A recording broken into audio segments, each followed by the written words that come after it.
దాంతో పాటుగా మరొక అంశం ఇక చూడురి యాసంగి సీజన్ ముగింపుకు వచ్చిన రైతు భరోసా వేయకుండా కాలయాపన చేస్తున్న కాంగ్రెస్ ప్రభుత్వ తీరుపై ఆగ్రహం వ్యక్తం చేస్తున్న ఆదిలాబాద్ జిల్లా ఇచ్చోడు మండలం ముక్రాకే గ్రామస్తులు ఆదివారం వినూత్న నిరసనకు దిగారు. ప్రస్తుత యాసంగిలో పండించిన గోధుమ సంచుల మీద మోకాలపై నిలబడి పంట పెట్టుబడి సాయం ఇంకెప్పుడు ఇస్తారంటూ ప్రభుత్వాన్ని ప్రశ్నించారు. 1 ఎకరానికే భరోసా అయిపోయింది.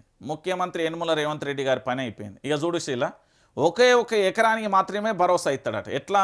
ఎకరానికి 7,500 ఇస్తానంటూ ఎన్నికలలో హామీ ఇచ్చిన కాంగ్రెస్ ఇంతవరకు ఆ హామీని అమలు చేయకపోగా ఇస్తున్న 6,000 సకాలంలో పంపిణీ చేయలేక ఆపసోపాలు పడుతుంది.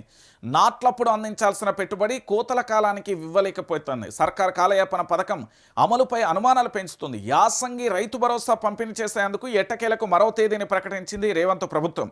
ఈ నెల 22 నుంచి రైతు ఖాతాలలో జమ చేస్తామని వెల్లడించింది. అయితే పెట్టుబడిని 3 వాయిదాలలో చెల్లిస్తామన్న ప్రకటనపై విమర్శలు వెల్లువెత్తుతున్నాయంటూ కూడా చూడొచ్చు. సో మొత్తానికి 22న తొలి విడత పంపిణీ అంటూ కూడా చూడొచ్చు.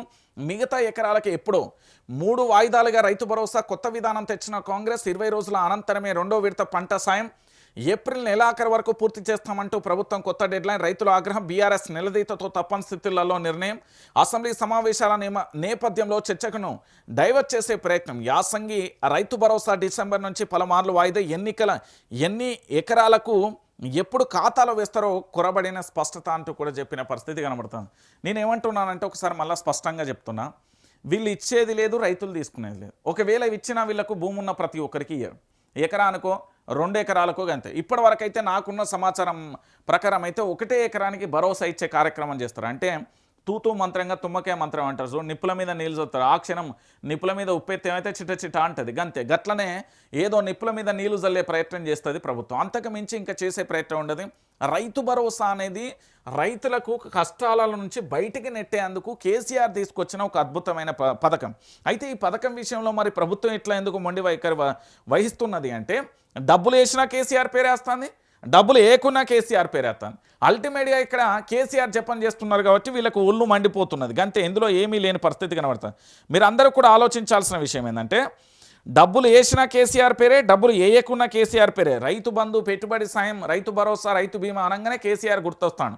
మరి కేసీఆర్కే పేరు వచ్చినప్పుడు ఎందుకు వేయాలనే ఆలోచనలో కాంగ్రెస్ ప్రభుత్వం ఉందట. ఇది ఇన్నర్గా 4 మంత్రులు 7 ఎమ్మెల్యేలు కలిసి ముచ్చటించుకుంటా అంటే వచ్చిన విషయం. ఇది నేను చెప్తున్న విషయం ఏంటంటే, వాళ్ళు లొల్లి పెట్టుకుంటారు. అంటే వాళ్ళు ఆడాడ దావతుల కాలంలో, పెళ్లిళ్ళ కాలంలో నిన్న కూకొని ముచ్చట పెట్టుకుంటారు కదా, ముచ్చట పెట్టుకుంటాం కాడ బయటపడ్డ విషయం. నేనేమంటున్నా అంటే, 1 ఎకరానికే భరోసా ఎందుకు ఇస్తారో, అన్ని ఎకరాలకు ఎందుకు ఇవ్వలేకపోతున్నారు అనేది మరి ప్రజలకు మొత్తం సమాజానికి మొత్తం కూడా వీళ్ళు సమాధానం చెప్పాలి. వీళ్ళు ఇస్తానట, వీళ్ళకట పూర్తి స్థాయిలో వాళ్ళ పేరు ఎత్తలేదట, కేసీఆర్ పేరు ఎత్తాను. మరి కేసీఆర్ పేరు వచ్చినప్పుడు మేమెందుకు ఇవ్వాలి అని ఏదో కుంటే సాకులు చెప్తే ఇగో ఇట్లా డేట్లు ఇస్తాలి. ఇప్పుడు ఏది అసెంబ్లీ సమావేశాలని, ఈ అసెంబ్లీ సమావేశాల నేపథ్యంలో ఏం చేస్తారు? అసెంబ్లీ సమావేశాల నేపథ్యంలో వీళ్ళు చేసేది ఏంటంటే, ఎట్టి పరిస్థితులలో కూడా దీన్ని డైవర్ట్ చేయాలి. దానికోసమే కదా ఈ పంచాయతీ.